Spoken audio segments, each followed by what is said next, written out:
नमस्कार, मेरा नाम शैलेश कुमार है। आज हम आप लोगों के सामने निपुण भारत पर एक प्रेजेंटेशन पेश करूंगा, जिसके माध्यम से आप लोगों को निपुण भारत के बारे में बेसिक जानकारी जरूर मिल जाएगी।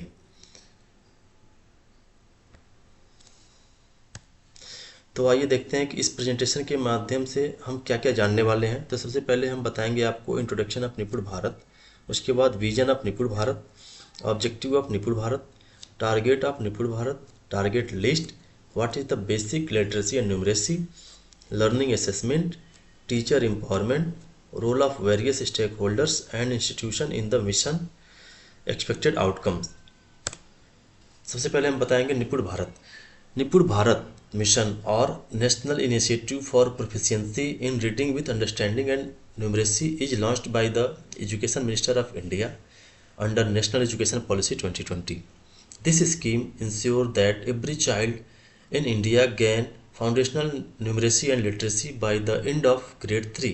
Nipur Bharat focus on transforming the monotonous education system into an integrated, enjoyable, all-inclusive and engaging.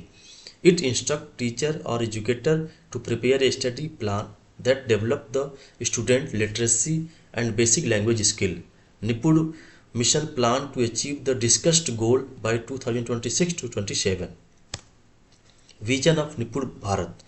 The vision of the mission is to create an enabling environment to make basic literacy and numeracy accessible to all, so that by 2026 to 27 every child attain the desired learning ability in reading, writing and arithmetic up to class 3rd. Mission का दृष्टिकोण आधारभूत साक्षरता और संख्यात्मक को सभी के लिए सुलभ बनाने के लिए एक सक्षम वातावरण बनाना है, ताकि 2026 से 27 तक प्रत्येक बच्चा कक्षा 3 तक पढ़ने लिखने और अंकगणित में वांछित सीखने की क्षमता प्राप्त कर सके। ऑब्जेक्टिव ऑफ निपुण भारत। निपुण भारत मिशन उद्देश्य। पहला ऑब्जेक्टिव है खेल, खोज और गतिविधि आधारित शिक्षा शास्त्र। दूसरा, बच्चों को प्रेरित, स्वतंत्र, समझ के साथ पढ़ने लिखने में संलग्न और लिखने और पढ़ने के अस्थायी कौशल वाला बनाना। तीसरा, बच्चों को संख्या, माप और आकार के क्षेत्र को तर्क के साथ समझने और उन्हें गणना और समस्या के समाधान में स्वतंत्र बनाना। चौथा, बच्चों की परिचित घर, मातृभाषा भाषाओं में शिक्षण सामग्री की उपलब्धता सुनिश्चित कराना। पांचवा, शिक्षकों, प्रधानाध्यापकों और शिक्षा प्रशासकों का क्षमता निर्माण। छठवां है आजीवन सीखने की एक मजबूत नींव बनाना। सातवां, पोर्टफोलियो, समूह और मिलजुल कर किए कार्य, परियोजना कार्य, प्रश्नोत्तरी, रोल प्ले, खेल, मौखिक प्रस्तुतिकरण, छोटे टेस्ट आदि के माध्यम से सीखना। आठवां, सभी विद्यार्थियों के सीखने के स्तर की ट्रैकिंग सुनिश्चित करना। टारगेट ऑफ निपुण भारत। निपुण भारत अभियान का लक्ष्य 2026 से 27 तक कक्षा 3 तक प्रत्येक बच्चा आधारभूत साक्षरता और संख्या ज्ञान प्राप्त कर सकेगा। इसके साथ साथ समझ के साथ पढ़ना, लिखना, बेसिक गणना के काम, जीवन के बुनियादी कौशल। Target list. निपुण भारत मिशन लक्ष्य सूची। आइए देखते हैं कि लक्ष्य सूची क्या है।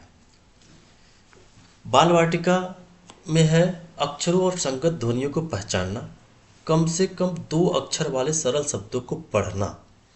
कक्षा 1 के लिए है अर्थ के साथ पढ़ लेते हैं, ऐसे छोटे वाक्य जो आयु के अनुसार किसी अज्ञात पाठ का भाग हो, जिसमें 4 से 5 सरल शब्द हो। कक्षा 2 के लिए अर्थ के साथ पढ़ लेते हैं, 45 से 60 शब्द प्रति मिनट की प्रवाह से पढ़ लेते हैं। कक्षा 3 के लिए अर्थ के साथ पढ़ लेते हैं, कम से कम 60 शब्द प्रति मिनट की प्रवाह से पढ़ लेते हैं। गणित में है बाल वाटिका 10 तक के अंकों को पहचानना और पढ़ लेता हूँ। एक क्रम में घटनाओं की संख्या, वस्तुओं, आकृतियों, घटनाओं को व्यवस्थित कर लेता हूँ। कक्षा 1 के लिए 99 तक की संख्याएं पढ़ एवं लिख सकते हैं, सरल जोड़ व घटाव कर लेता हूँ। कक्षा 2 के लिए 999 तक की संख्याएं पढ़ एवं लिख सकते हैं, 99 तक की संख्याओं का घटाव कर लेता हूँ। कक्षा 3 के लिए 9999 तक की संख्याएं पढ़ एवं लिख सकते हैं, सरल गुणा की समस्याओं को हल कर लेता हूँ। तो ये भाषा और गणित का लक्ष्य सूची है। जो हर क्लास के लिए दिया हुआ, मतलब क्लास 1, क्लास 2 एंड क्लास 3 के लिए दिया हुआ, और साथ साथ बाल वाटिका के लिए भी दिया हुआ है। आइए अब जानते हैं what is the basic literacy and numeracy. आधारभूत साक्षरता और संख्या ज्ञान क्या है? आधारभूत भाषा और साक्षरता। भाषा का पहले से मौजूद ज्ञान भाषाओं में साक्षरता कौशल के निर्माण में मदद करता है। आधारभूत भाषा और साक्षरता के प्रमुख घटक हैं। पहला घटक है मौखिक भाषा का विकास। इसमें शामिल है सुनकर बेहतर समझना, मौखिक शब्दावली और बातचीत का बढ़ा हुआ कौशल। मौखिक भाषा के अनुभव पढ़ने और लिखने के कौशल को विकसित करने के लिए महत्वपूर्ण है। डिकोडिंग, आवाज और प्रतीकों के बीच के संबंध के आधार पर लिखे हुए शब्दों का अर्थ निकालना इसमें शामिल है तथा शब्द पहचानना। धारा प्रवाह पढ़ना, यह पाठ को सटीकता, गति, ऑटोमेटिकली भाव के प्रदर्शन, दृश्य और समझ के साथ पढ़ने की क्षमता को बताता है। समझ बूझकर पढ़ना, एक पाठ को पढ़कर अर्थ बनाना और इसके बारे में तर्कपूर्ण ढंग से सोचना। इस क्षेत्र में पाठ को समझने और उनसे जानकारी प्राप्त करने के साथ पाठ की व्याख्या करने की दक्षताएं आती हैं। लिखना, इस क्षेत्र में अक्षर और शब्द लिखने की दक्षताओं के साथ साथ अभिव्यक्ति के लिए लिखने की क्षमता भी शामिल है। आधारभूत संख्या ज्ञान। आधारभूत संख्या ज्ञान का अर्थ है दैनिक जीवन की समस्याओं को सरल संख्यात्मक तरीकों और विचार करके हल करने की क्षमता। आधारभूत संख्या ज्ञान के प्रमुख पहलू और घटक हैं। पूर्व संख्या सिद्धांत, पहला घटक है पूर्व संख्या सिद्धांत, संख्या प्रणाली को गिने और समझें। दूसरा घटक है संख्याएं और संख्याओं का प्रयोग। इसमें शामिल है गणित की तकनीकों में महारत हासिल करने के लिए आवश्यक परंपराओं को जानना, जैसे संख्याओं को दर्शाने के लिए आधार 10 प्रणाली, बेस 10 सिस्टम का उपयोग। आकार और स्थान की समझ, 3 अंकों की संख्या तक अपने तरीकों से सरल गणनाएं करते हैं और इन्हें विभिन्न संदर्भों में अपने दैनिक जीवन की गतिविधियों में लागू करते हैं। मापना, 3 अंकों तक की समस्याओं पर जोड़, घटाव, गुणा और भाग के संचालन करने के लिए गणित के सवालों को हल करने के सामान्य नियमों को समझाने और उनका उपयोग करें। डेटा का उपयोग, सरल पैटर्न को पहचानना और उनका विस्तार करना। लर्निंग असेसमेंट, सीखने का आकलन। आधारभूत शिक्षा के दौरान मूल्यांकन को मुख्य रूप से 2 प्रमुख क्षेत्रों में वर्गीकृत किया गया है।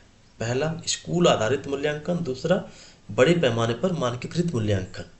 स्कूल आधारित मूल्यांकन में क्या है, आइए देखते हैं। आधारभूत स्तर पर तनाव मुक्त और बड़े पैमाने पर अनुभवों और गतिविधियों में बच्चे के प्रदर्शन पर आधारित अवलोकन के माध्यम से। और दूसरे में है बड़े पैमाने पर मानकीकृत मूल्यांकन। इसमें देखते हैं क्या है, राज्य, राष्ट्रीय या अंतर्राष्ट्रीय स्तर पर बड़े पैमाने पर नमूना मूल्यांकन जो राष्ट्र, राज्य या जिले के शैक्षिक स्तर को बताए।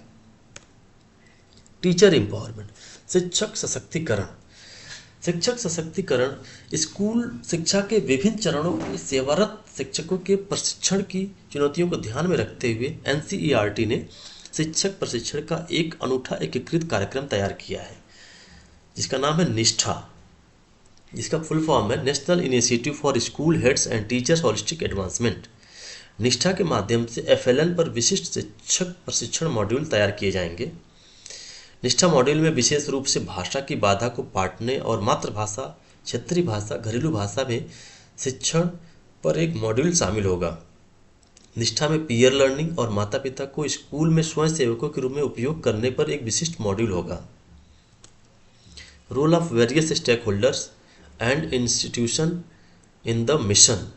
मिशन मोड में 2026 से 27 तक आधारभूत साक्षरता और संख्यात्मक के लक्ष्य को प्राप्त करने के लिए राज्यों और केंद्र शासित प्रदेशों की महत्वपूर्ण भूमिका है, जिसमें है एफएलएन लक्ष्यों को प्राप्त करने के लिए बहुवर्षीय करी योजनाएं बनाना, एनएएस में पहचानी गई कमियों के आधार पर राज्य विशेष के लिए चरणबद्ध करी योजना, प्रत्येक स्कूल के प्री प्राइमरी से कक्षा 3 तक पर्याप्त संख्या में शिक्षकों की उपलब्धता और क्षमता का निर्माण, फाउंडेशनल कक्षा में नामांकित प्रत्येक बच्चों की मैपिंग, शिक्षकों को अकादमिक सहायता प्रदान करने के लिए परामर्श देने वाले एक पूल की पहचान करना, शैक्षणिक सत्र शुरू होने से पहले छात्रों को पाठ्य पुस्तकों और वर्दी का वितरण सुनिश्चित करना, स्कूल सार्वजनिक पुस्तकालयों को सीखने सिखाने की प्रक्रिया का अभिन्न अंग बनाना, एसएमसी सदस्यों का प्रशिक्षण, माता पिता को सीखने के परिणाम के वांछित स्तर को समझाने के लिए जागरूकता अभियान।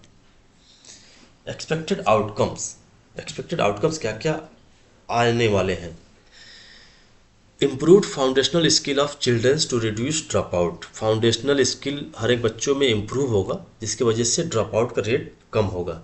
Increase the number of student clearing the primary, upper primary and secondary stage. It envision and enhance education quality due to conducive and activity-based teaching, ensure holistic development of every child, which will be tracked down in report. Create creative assessment such as quiz, games, poll, etc. Benefit to socio-economically disadvantaged group and thus access to equitable, inclusive and quality education. तो thank you, आज के लिए सिर्फ इतना ही। आगे वाले presentation में हम इसको और भी डिटेल में लेकर के आएंगे। धन्यवाद।